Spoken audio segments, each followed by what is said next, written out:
ও সীতা গো নাচিবে না আমার হরি বল হরি বল পুরনি তাই আঙ্গি আঙ্গি না জুড়িয়া অগ জীবন আমার বুঝিয়া ধন্য হবে জীবন আমার বুঝিয়া ধন্য হবে অগ জীবন আমার বুঝিয়া ধন্য হবে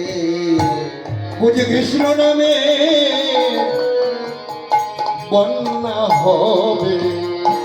ও জীবন আমার বুঝিয়া ধন্য হবে ও বুঝি কৃষ্ণ নামে বন্যা হবে জীবন আমার বুঝি ধন্য হবে তাই বলছে সীতা গো